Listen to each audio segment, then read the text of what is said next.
साथियों नमस्ते। तो आज हम प्रश्नावली 11.2 के प्रश्न करेंगे और इससे पहले के जितने भी वीडियोज है वो सारे मैंने प्लेलिस्ट में डाल दिए हैं। तो आप प्लेलिस्ट में जाओ और सारे वीडियोज जो है आराम से देखो। तो देखो, इस प्रश्नावली में हमें पढ़ना है प्रतिलोम समानुपात। तो इसकी परिभाषा क्या है कि जब दो राशियां इस प्रकार बदलती हो कि एक राशि के बढ़ने पर दूसरी राशि घटे या एक राशि के घटने पर दूसरी राशि बढ़े तो वे प्रतिलोम समानुपात में होती है। यानी कि मान लो मैंने एक राशि x ली और दूसरी राशि y ली, तो क्योंकि एक राशि बढ़ती है तो दूसरी राशि क्या हो रही है, घट रही है। इसलिए घट रही है तो हमने उसको किस में लिख दिया, बट्टे में लिख दिया, 1/y कर दिया।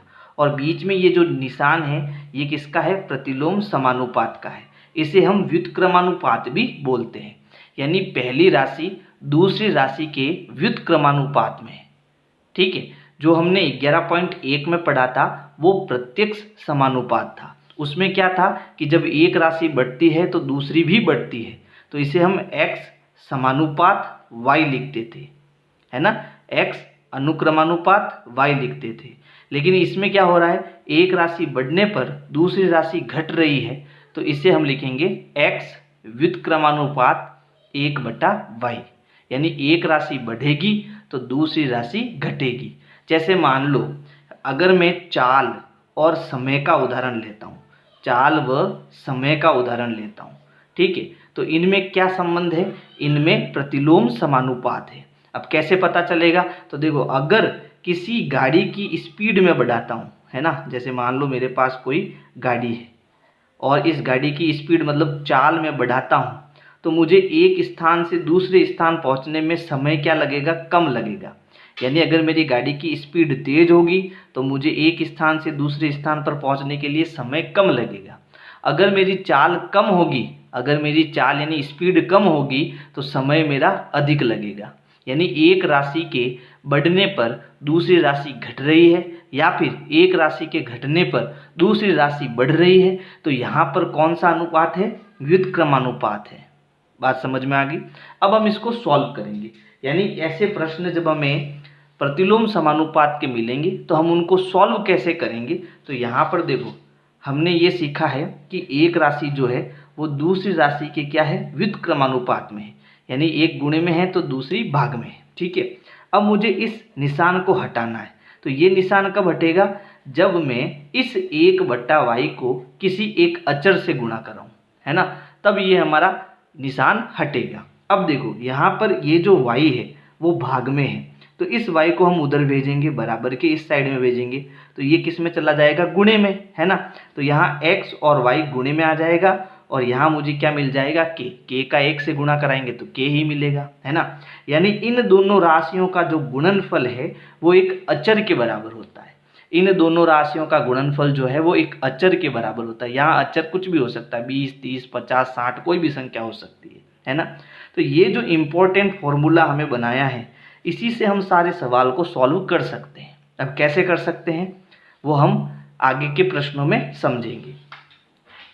यहाँ पर जो हमारा पहला प्रश्न है वो है, निम्नलिखित में से कौन प्रतिलोम अनुपात है। यानी इनमें से कौन प्रतिलोम है वो हमें बताना है। तो हमें पता है जब एक राशि के बढ़ने पर दूसरी राशि घटेगी तो वहाँ पर हमारा प्रतिलोम अनुपात होगा।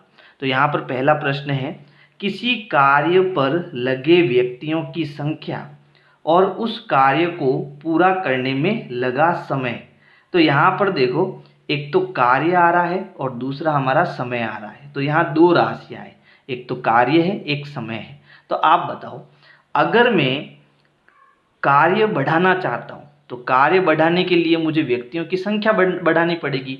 तो व्यक्तियों की संख्या मैं बढ़ाऊंगा तो मेरा कार्य बढ़ जाएगा।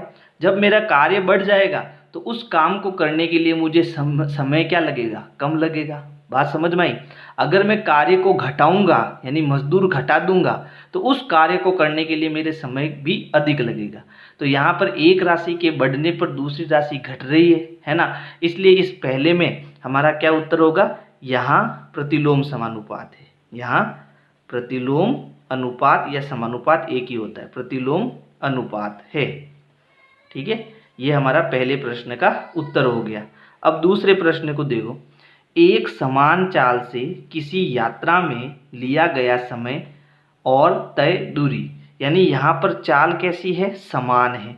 ठीक है, तो अगर मान लो कोई गाड़ी जो है वो 20 किलोमीटर प्रति घंटे की स्पीड से जा रही है, ठीक है, चाल क्या है, समान है, यानी हर बार आपकी चाल यही रहेगी, बदलेगी नहीं। तो इस केस में क्या होगा कि जितनी अधिक दूरी होगी हमें समय भी उतना ही अधिक लगेगा, और समय जितना कम लगेगा दूरी भी हमारी उतनी ही कम होगी। ये कब होगा, जब हमारी चाल समान हो, है ना। तो यहाँ पर समय बढ़ने पर दूरी बढ़ रही है, तो इसका मतलब यहाँ प्रतिलोम समानुपात नहीं है। तो यहाँ कौन सा अनुपात है, यहाँ पर प्रत्यक्ष अनुपात है, जो कि हमने 11.1 में पढ़ा था, है ना। तो यहाँ मैं लिख देता हूँ, यहाँ प्रत्यक्ष समानुपात है या अनुपात है। फिर देखो तीसरा, खेती की गई भूमि का क्षेत्रफल और काटी गई फसल। तो देखो क्षेत्रफल जितना अधिक होगा, खेत जितना बड़ा होगा, तो फसल हमें उतनी ही ज़्यादा मिलेगी। खेत अगर छोटा होगा, उसका क्षेत्रफल कम होगा, तो फसल हमें उतनी ही कम मिलेगी। यानी यहाँ एक बढ़ने पर दूसरा बढ़ रहा है और एक घटने पर दूसरा भी घट रहा है, इसलिए यहाँ भी कौन सा अनुपात है, प्रत्यक्ष अनुपात। तो यहाँ लिख देते हैं, यहाँ प्रत्यक्ष समानुपात है।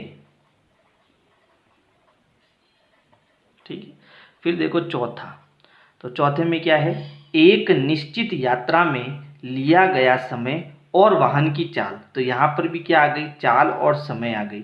तो यहाँ ऊपर वाले में भी देखो चाल और समय था, नहीं, यहाँ पर कार्य और समय था, तो यहाँ चाल और समय है। यानी अगर वाहन की चाल हम बढ़ाएंगे तो हमें समय कम लगेगा, है ना, और हम समय को बढ़ाएंगे तो चाल कम, समय को बढ़ाएंगे तो चाल हमारी कम हो जाएगी। ठीक है, तो यहाँ पर प्रतिलोम समानुपात है।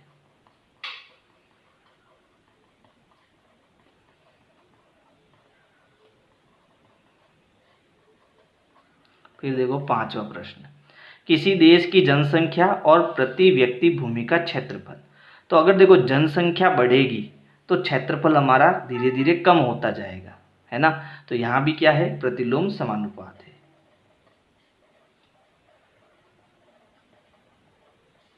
तो ये हो गया हमारा पहला प्रश्न। चलो अब हम दूसरा प्रश्न करेंगे। तो प्रश्न 2 है, एक टेलीविजन गेम शो में 1 लाख रुपए की पुरस्कार राशि विजेताओं में समान रूप से वितरित की जानी है। निम्नलिखित सारणी को पूरा कीजिए तथा ज्ञात कीजिए कि क्या एक व्यक्तिगत विजेता को दी जाने वाली पुरस्कार की धनराशि विजेताओं की संख्या के अनुक्रमानुपाती है या व्युत्क्रमानुपाती है।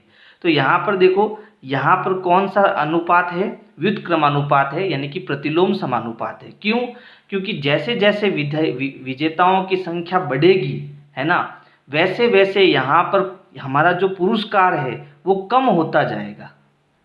जैसे जैसे विजेता बढ़ेंगे वैसे वैसे हमारा पुरस्कार कम होता जाएगा। तो यहाँ पर कौन सा अनुपात है, व्युत्क्रमानुपात है। तो पहले तो ये लाइन आपको यहाँ पर लिखनी है। तो यहाँ मैंने लिख दिया है, यहाँ व्युत्क्रमानुपात है क्योंकि विजेताओं की संख्या बढ़ने पर पुरस्कार की राशि घटेगी। अब हमें क्या करना है, अब यहाँ पर एक विजेता है तो उसे 1 लाख रुपया मिलेगा। 2 विजेता है तो वो 2 में बट जाएगा, यानी उसे 50,000 मिलेंगे। 4 विजेता है तो अब उसको कितने मिलेंगे, 5 विजेता है तो उसको कितने मिलेंगे। तो यहाँ जो खाली जगह है इसको भी हमें भरना है, लेकिन ये हम कैसे भरेंगे, जो शुरुआत में हमने नियम पढ़ा था। नियम क्या पढ़ा था कि भाई x इंटू वाई जो है वो अचर के बराबर होता है। तो यहाँ पर यानी दोनों राशियों का गुणा हमने किसके बराबर किया था, अचर के बराबर। तो यहाँ देखो पहली राशि हमारी x है ना, ये राशि x है, और दूसरी राशि हमारी क्या है, y है। तो इन दोनों का गुणा जो है यहाँ पर जो हम अनुपात ले रहे हैं इसके बराबर है। यानी कि आप ऐसे समझ लो कि ये जो राशि हमने ली है इसका और इसका गुणा इसके और इसके गुणे के बराबर है। समझ गए ना, यानी हर बार आपका इनका ऊपर नीचे गुणा कराना है और दूसरे वाले के ऊपर नीचे के बराबर रखना है, आपको ऑटोमेटिक ये उत्तर मिलते जाएंगे। जैसे मान लो यहाँ पर अभी तो इसको x y छोड़ दो, मान लो यहाँ पर मुझे इस खाली जगह को भरना है, तो इसको मैं x1, इसको x2, इसको x3, इसको x4 और इसको x5 मान लेता हूँ। अब इन सब के मुझे मान ज्ञात करने हैं।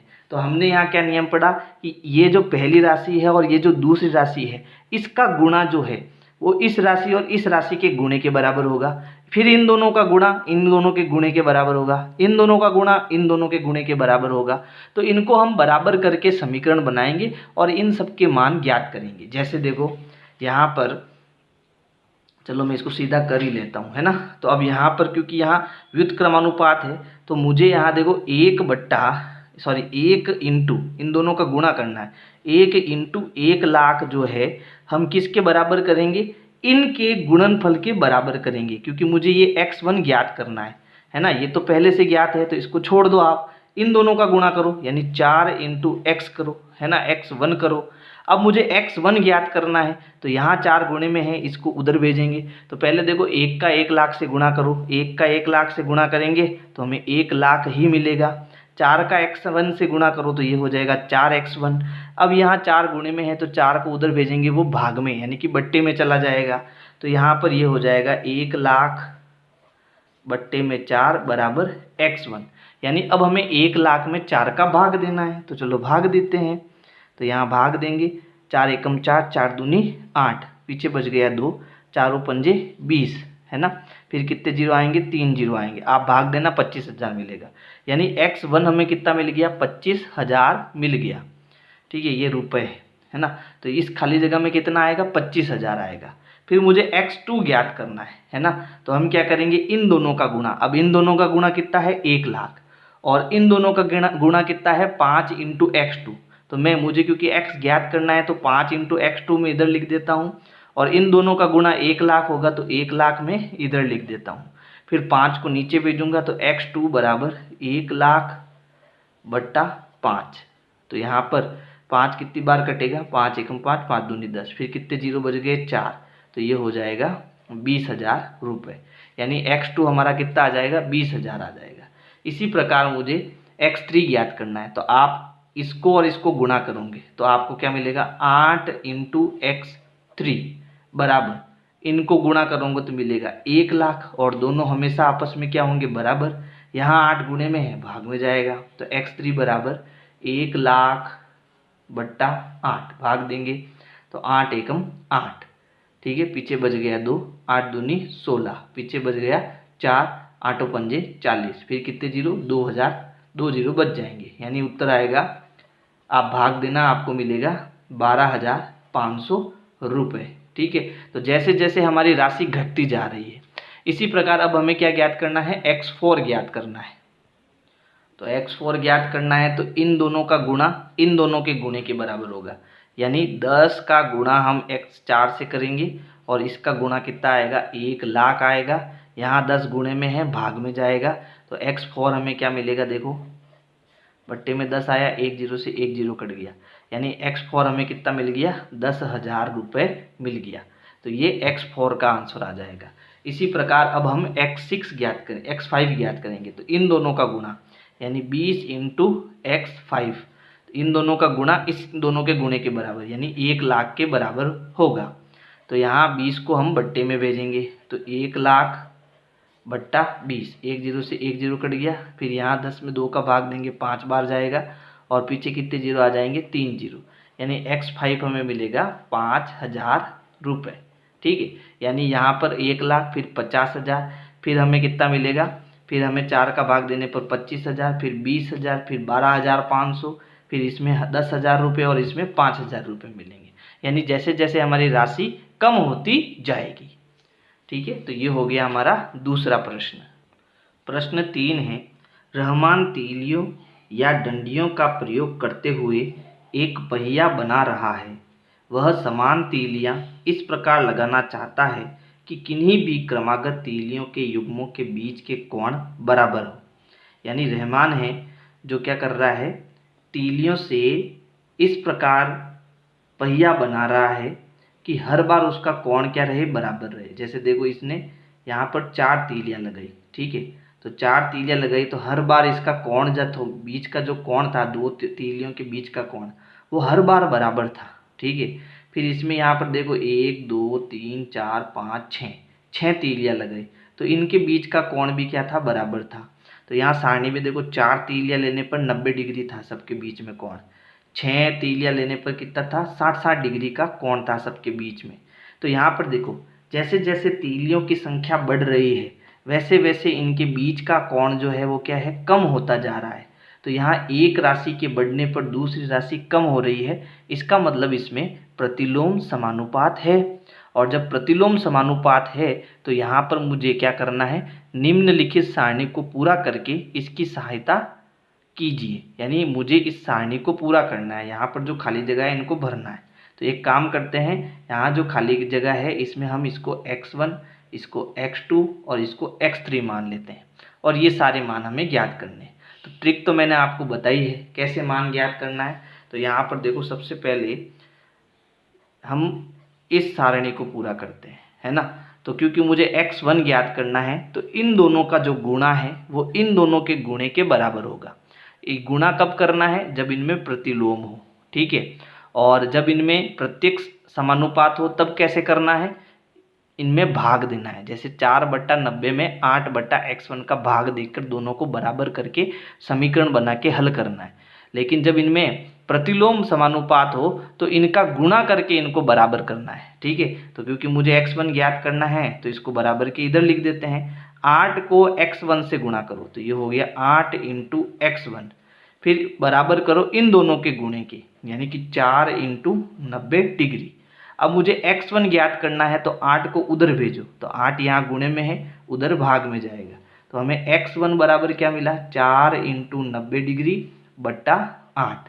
अब देखो 4 और 8 दोनों में 4 का पहाड़ा है, 4 एकम 4, 4 दूनी 8, और 90 में 2 का भाग जाएगा, है ना। तो भाग देंगे तो कितनी बार जाएगा, 45 बार। अब नीचे हमारा 1 बच गया, तो 1 हमें लिखना नहीं है, सीधा उत्तर लिखना है। x1 हमें कितना मिल गया, 45 डिग्री मिल गया। यानी 8 तीलियाँ होने पर इन दोनों के बीच में, 2 तीलियों के बीच में कितना डिग्री का कोण होगा, 45 डिग्री का कोण होगा। तो ये आ गया पहली खाली जगह का उत्तर। अब हमें दूसरी खाली जगह भरनी है। तो यहाँ पर देखो इन दोनों का गुणा आप इन दोनों के बराबर कर लो।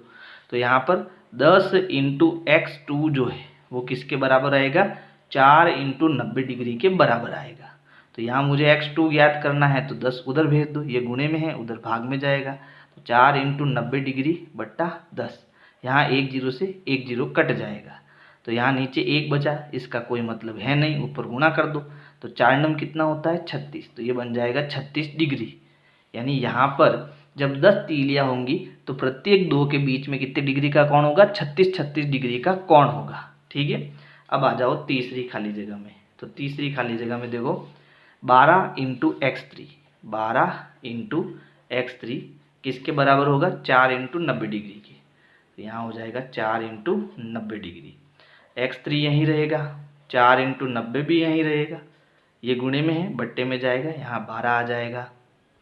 अब देखो 4 और 12 इन दोनों में 4 का पहाड़ा है, तो दोनों को 4 से काटो, 4 एकम 4, फिर 4 एकम 4, 4 दूनी 8, 4 3 12। अब 90 और 3 ये दोनों में भाग जा रहा है, तो 3 एकम 3 और 3 3 90, कितना डिग्री बन गया, 30 डिग्री। तो x3 हमें मिल गया 30 डिग्री, ठीक है। तो यहाँ पहली खाली जगह में कितना आएगा, 45 डिग्री, दूसरी में 36 डिग्री और तीसरी में कितना आएगा, 30 डिग्री। तो जल्दी से इसका स्क्रीनशॉट ले लो।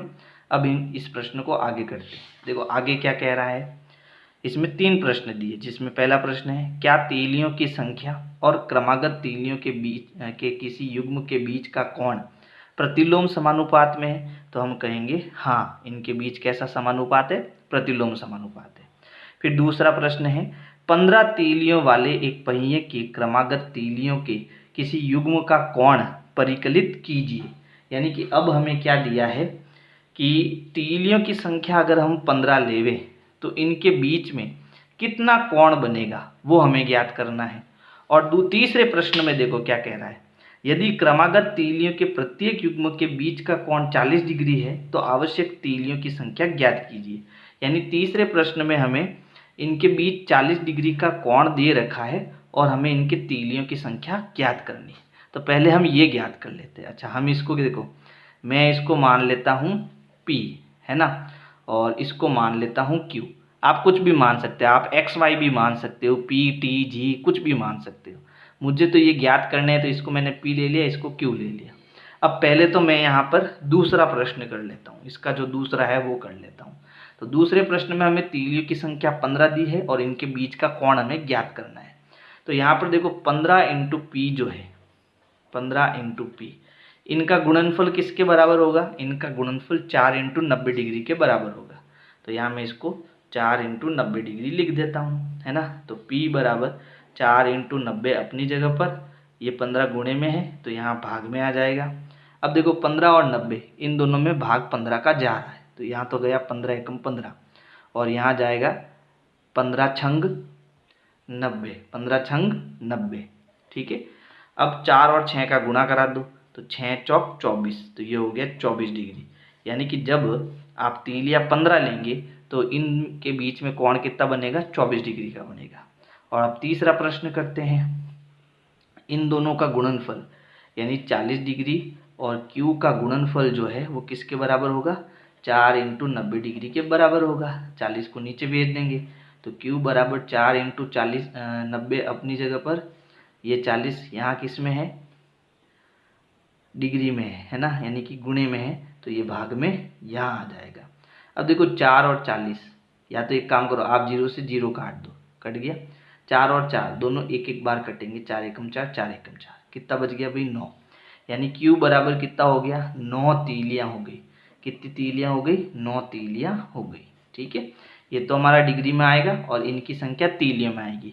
यानी अगर मैं 9 तीलियाँ लेता हूँ तो उनके बीच में, दो तीलियों के बीच में कितना डिग्री कोण बनेगा? 40 डिग्री का कोण बनेगा। तो यहाँ पर ये हमारा हो गया Q मतलब तीलियों की संख्या। तो इस प्रकार से आपको प्रश्न संख्या 3 करना है। प्रश्न 4 है, यदि किसी डब्बे की मिठाई को 24 बच्चों में बांटा जाए तो प्रत्येक बच्चे को 5 मिठाइयाँ मिलती है। यानी कि अगर मैं बच्चों की संख्या 24 लेता हूँ तो प्रत्येक बच्चे को मैं कितनी मिठाई दे सकता हूँ? 5-5 मिठाई दे सकता हूँ। इतनी मिठाई उस डब्बे के अंदर है। यदि बच्चों की संख्या 4 की कमी हो जाए, यानी कि अब 4 की आप कमी कर दो तो कुल बच्चे कितने थे? 24, उसमें से 4 कम कर दो तो कितने बच्चे बच गए? अब आपके 20 बच्चे बच गए।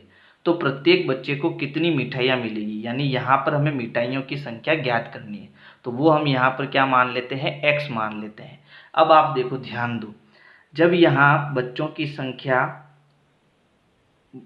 24 है तो मिठाई कितनी है? 5। अब बच्चों की संख्या यहाँ मैंने 20 ले ली, तो बताओ मिठाई यहाँ ज़्यादा मिलेगी या कम मिलेगी? तो मिठाई बच्चों को ज़्यादा मिलेगी, है ना। यानी एक संख्या की कमी होने पर दूसरी संख्या हमारी बढ़ रही है, इसका मतलब यहाँ पर प्रतिलोम समानुपात है। तो प्रतिलोम समानुपात है, इसका मतलब इन दोनों का गुणा इन दोनों के गुणे के बराबर होगा।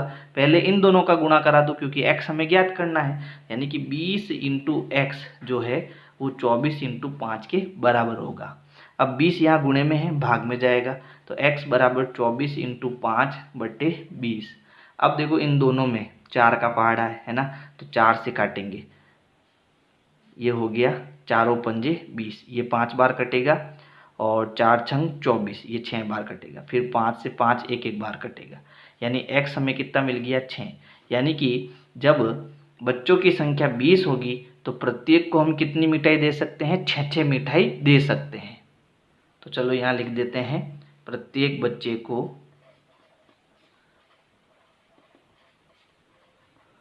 6 मिठाई मिलेगी।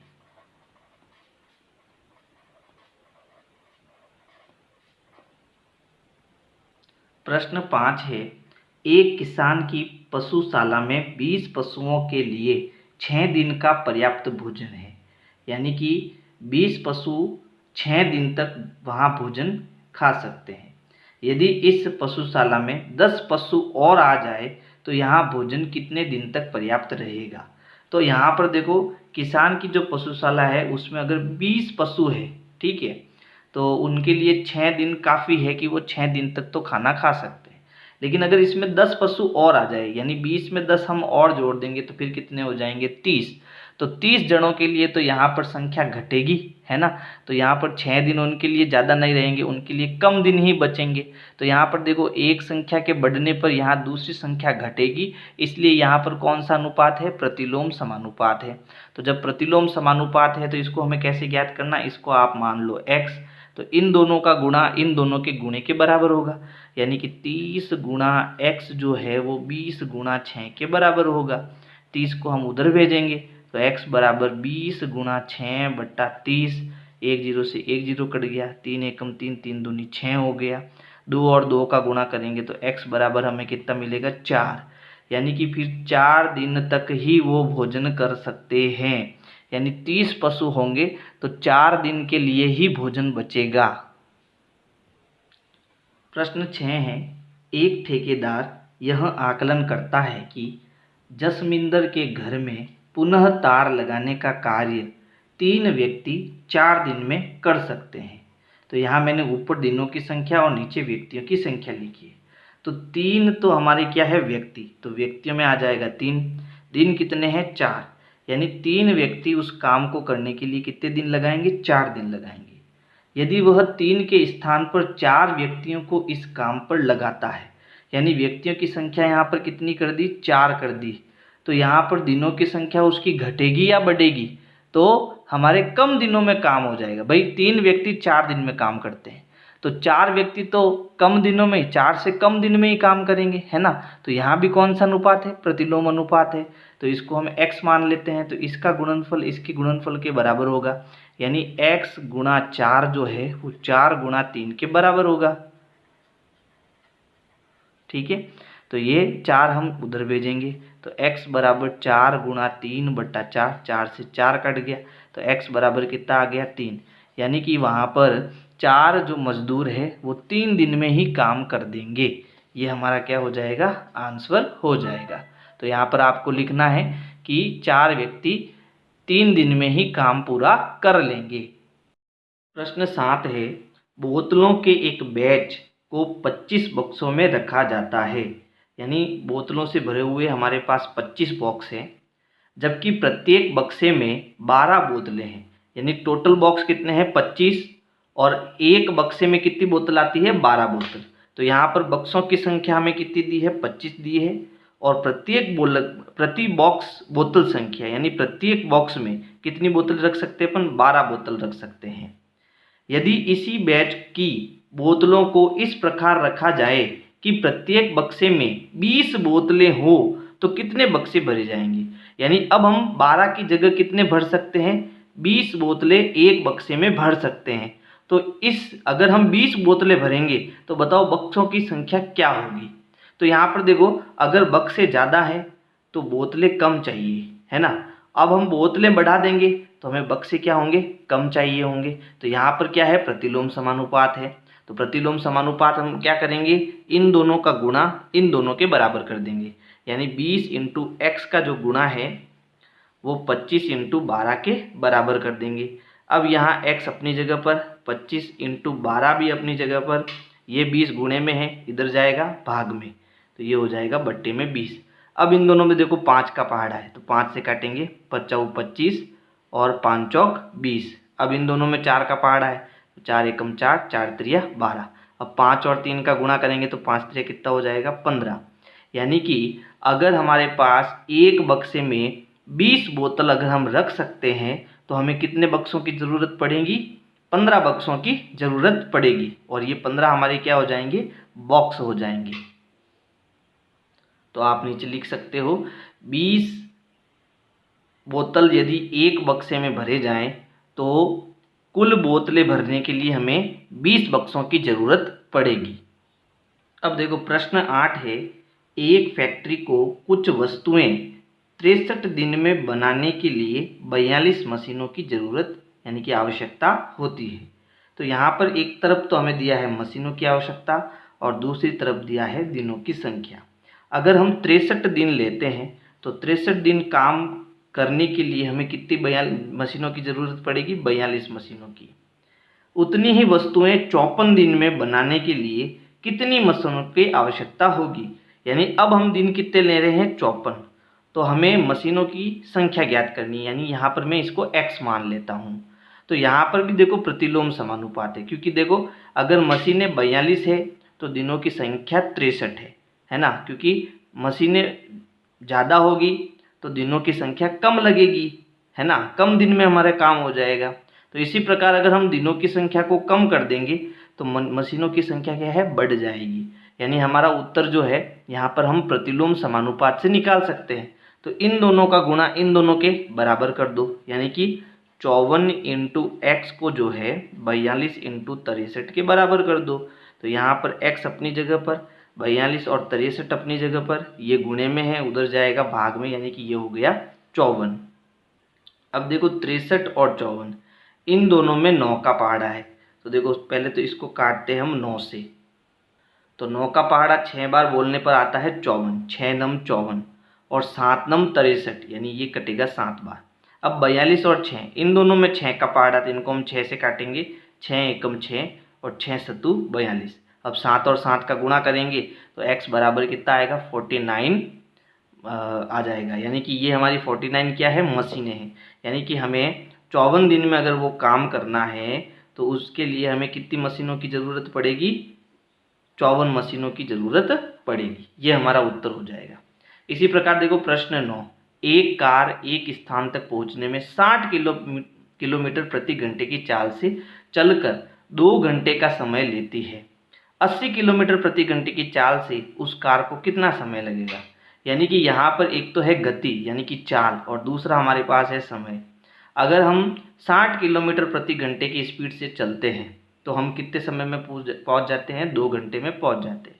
अगर स्पीड में बढ़ा लूँ यानी 80 किलोमीटर प्रति घंटा कर दूँ तो यहाँ पर जो समय है वो हमारा घट जाएगा, यानी एक चीज़ बढ़ाने पर दूसरी चीज़ हमारी घटेगी। तो यहाँ भी प्रतिलोम समानुपात है।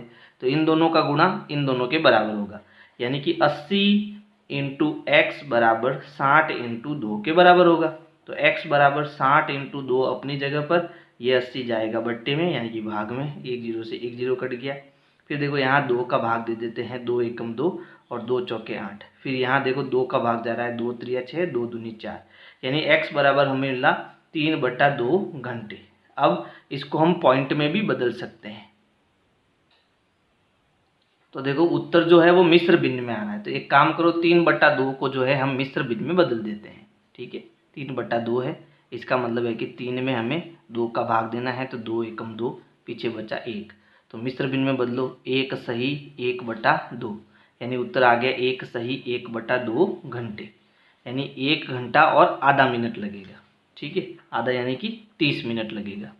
तो ये हो गया आपके x बराबर कितना आ गया, 1 सही 1/2 घंटे। ठीक है, यानी 1 घंटे और 30 मिनट लगेंगे।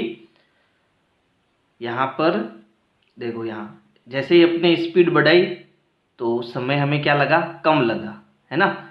बात समझ में आ गई। तो अगर आपको समझ में आ रहा है ना तो वीडियो लाइक करते रहो। प्रश्न 10 है, 2 व्यक्ति एक घर में नई खिड़कियाँ 3 दिन में लगा सकते हैं। ठीक है, यानी कि अगर हम 2 मजदूर लें और उनको कहें कि भाई आपको खिड़कियाँ बनानी है, तो वो दोनों मजदूर कितने दिन में खिड़की बनाएंगे, 3 दिन में खिड़की बनाएंगे। तो यहाँ पर हमें क्या क्या चीज़ दी है, एक तो व्यक्ति की संख्या, एक दिनों की संख्या। यानी एक तो हमें दिया है व्यक्ति की संख्या और एक हमें दिया है दिनों की संख्या। अब अगर हमारे पास व्यक्ति कितने हैं, 2 है, तो उसको कितने दिन लगेंगे खिड़की बनाने में, 3 दिन। तो हमें इन 2 प्रश्नों का उत्तर देना है। तो यहाँ पर पहले हम पहला प्रश्न कर देते हैं।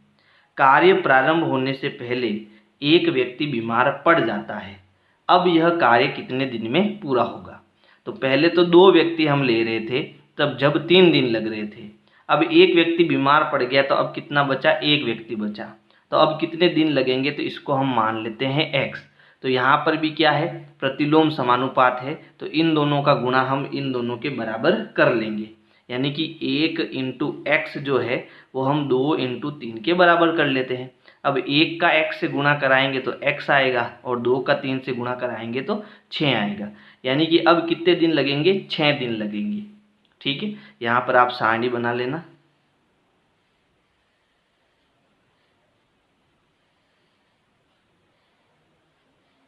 ठीक है। अब देखो दूसरा प्रश्न, एक ही दिन में खिड़कियां लगवाने के लिए कितने व्यक्तियों की आवश्यकता होगी। यानी इसी सारणी को हम आगे बढ़ा देते हैं और अब हमारा काम जो है हमें कितने दिन में करवाना है, एक दिन में करवाना है। तो अब कितने लोगों की ज़रूरत पड़ेगी, तो इसको अब हम क्या मान लेते हैं, x तो मान लिया, इसको हम y मान लेते हैं। तो ये तो पहले का उत्तर आ गया। अब दूसरे का उत्तर कैसे आएगा, तो देखो इन दोनों का गुणा, यानी y इंटू 1 का जो गुणा है वो इन दोनों के बराबर आएगा, यानी 2 इंटू 3 के। तो y का 1 से गुणा y, 2 का 3 से गुणा 6, यानी हमें कितने व्यक्तियों की ज़रूरत पड़ेगी, 6 व्यक्तियों की ज़रूरत पड़ेगी। तो यहाँ पर तो हम लिख देंगे कि एक व्यक्ति 6 दिन में कार्य पूरा करेगा। और यहाँ हम क्या लिखेंगे, यहाँ लिखेंगे 6 व्यक्ति एक दिन में पूरा काम कर लेंगे, पूरा कार्य कर लेंगे। तो इस प्रकार से हमें जो है प्रश्न 10 करना है। प्रश्न 11 है, किसी स्कूल में 45 मिनट अवधि का मतलब समय के 8 कालांश होते हैं। यानी कि यहाँ पर मैं 45 मिनट दिया है और उसके लिए कितने कालांश है, 8 कालांश है। तो ऊपर कालांश होंगे, नीचे समय होगा। यह कल्पना करते हुए कि स्कूल का कार्य समय उतना ही रहता है यदि स्कूल के बराबर अवधि के 9 कालांश हो तो प्रत्येक कालांश में कितना समय होगा। यानी कि समय जो है वो हमें ज्ञात करना है और यहाँ पर कालांश की संख्या हम कितनी कर रहे हैं, 9 कर रहे हैं। ठीक है। तो अब यहाँ पर भी देखो, एक चीज़ बढ़ेगी तो दूसरी घटेगी, इसलिए यहाँ भी क्या होगा, यहाँ भी प्रतिलोम समानुपात होगा। तो हम 9 और x का गुणा करेंगे तो 9 इंटू एक्स, इन दोनों का गुणा करेंगे तो 8 इंटू 45। अब ये गुणे में है, भाग में जाएगा, तो x बराबर 9 इंटू 45 बट्टे 9, सॉरी 8 इंटू 45 बट्टे 9। अब देखो 9 का भाग 45 में जा रहा है ना, 9 पंजे 45 होता है, तो 5 बार कटेगा। तो x बराबर 8 और 5 का गुणा कराएंगे तो कितना आएगा, 40 मिनट, क्योंकि समय हमारा किस में है, मिनट में है। तो यहाँ आपको नीचे लिखना है कालांश की अवधि 40 मिनट होगी।